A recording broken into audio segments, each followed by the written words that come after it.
ಸುಳ್ಳು ದಾಖಲೆ ಸೃಷ್ಟಿ ಆರೋಪ ಹೊತ್ತ ರಾಣಿ ಚೆನ್ನಮ್ಮ ವಿವಿ ಕುಲಪತಿ ಪ್ರೊಫೆಸರ್ ಸಿಎಂ ತ್ಯಾಗರಾಜ ವಿರುದ್ಧ ಕ್ರಮಕ್ಕೆ ಡಿವಿಪಿ ಆಗ್ರಹ.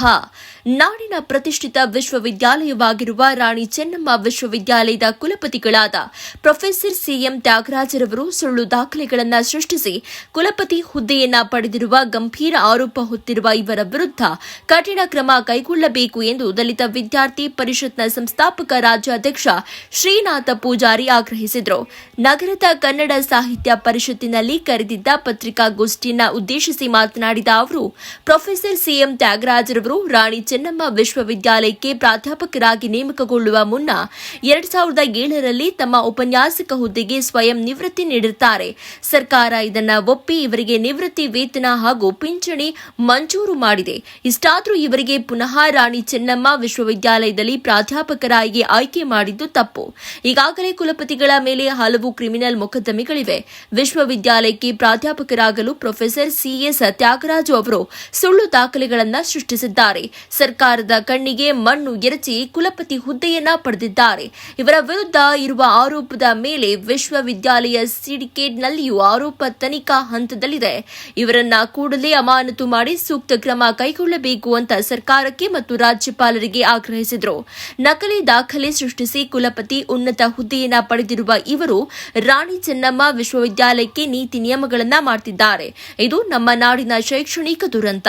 ಸರ್ಕಾರ ಕೂಡಲೇ ಎಚ್ಚೆತ್ತುಕೊಂಡು ಇವರ ಮೇಲೆ ಕ್ರಮ ಕೈಗೊಳ್ಳದೇ ಇದ್ರೆ ಮುಂದಿನ ದಿನಗಳಲ್ಲಿ ದಲಿತ ವಿದ್ಯಾರ್ಥಿ ಪರಿಷತ್ ದೊಡ್ಡ ಮಟ್ಟದಲ್ಲಿ ಹೋರಾಟ ರೂಪಿಸಬೇಕಾಗುತ್ತೆ ಹಾಗೂ ಇರುವ ವಿರುದ್ಧ ಕಾನೂನು ಹೋರಾಟ ನಡೆಸಲಾಗುವುದು ಎಂದು ಹೇಳಿದರು.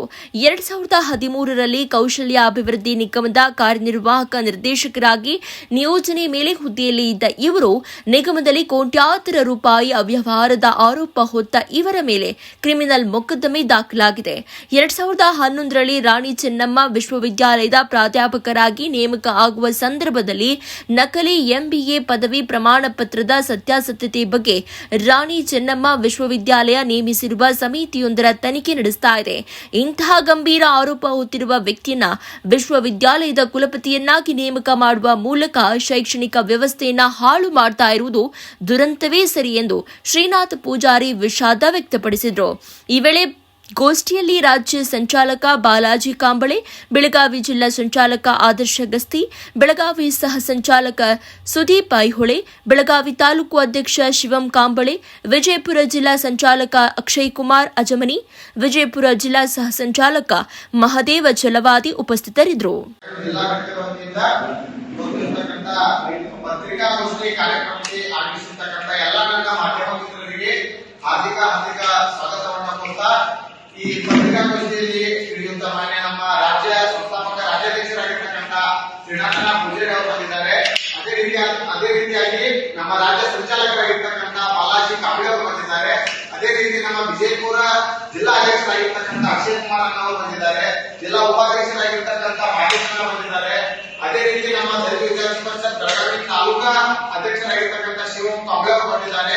ಏನ್ ಈ ಪತ್ರಿಕಾಗೋಷ್ಠಿ ವಿಚಾರ ಅಂತಂದ್ರೆ, ಈ ಇವತ್ತು ನಡೆದಿರ್ತಕ್ಕಂಥ ಪತ್ರಿಕಾಗೋಷ್ಠಿಯ ಮೇನ್ ಉದ್ದೇಶ ಅಂತಂದ್ರೆ, ಈ ಒಂದು ನಮ್ಮ ಕರ್ನಾಟಕದ ಪ್ರತಿಷ್ಠಿತ ರಾಣಿ ಚೆನ್ನಮ್ಮ ವಿಶ್ವವಿದ್ಯಾಲಯದ ಯಾರು ವಿಸಿ ಆದಂತವರ ಒಂದು ಇತಿಹಾಸ ಏನಿದೆ, ಅವರ ಕ್ರಿಮಿನಲ್ ಸೈಕಾಲಜಿ ಇದೆ ಅಂತ ನಮ್ಮ ರಾಜ್ಯಾಧ್ಯಕ್ಷರಾಗಿರ್ತಕ್ಕಂಥ ಶ್ರೀನಾಥ ಪೂಜಾರಿ ಅವರ ನೇತೃತ್ವದಲ್ಲಿ ಒಂದು ಪತ್ರಿಕಾಗೋಷ್ಠಿಯನ್ನ ಕರೆಯಲಾಗಿದೆ. ಆದ ಕಾರಣ ಇನ್ನು ಅವರ ಒಂದು ತುರ್ತಾದಂತ ವಿಚಾರವನ್ನ ನಮ್ಮ ರಾಜ್ಯಾಧ್ಯಕ್ಷರಾಗಿರ್ತಕ್ಕಂಥ ಶ್ರೀನಾಥ ಪೂಜಾರಿ ಅವರು ತಮ್ಮ ಮುಂದೆ ಹೇಳ್ತಾರೆ.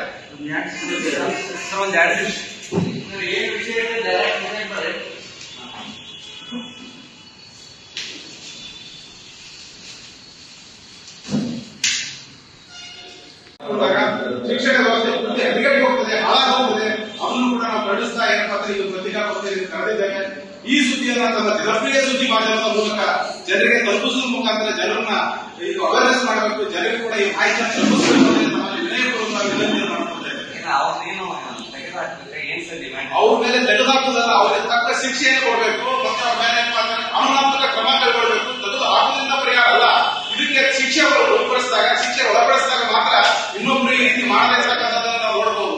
ಪದೇ ಪದೇ ಇಂತಹ ತಪ್ಪುಗಳು ರಾಜ್ಯದಲ್ಲಿ ಆದಾಗ ಅಥವಾ ಪದೇ ಪದೇ ಅಂದ್ರೆ ಈ ಕರ್ನಾಟಕ ರಾಜ್ಯದಲ್ಲಿ ದೊಡ್ಡ ಒಂದು ಫ್ರಾಡ್ ಇದೆ.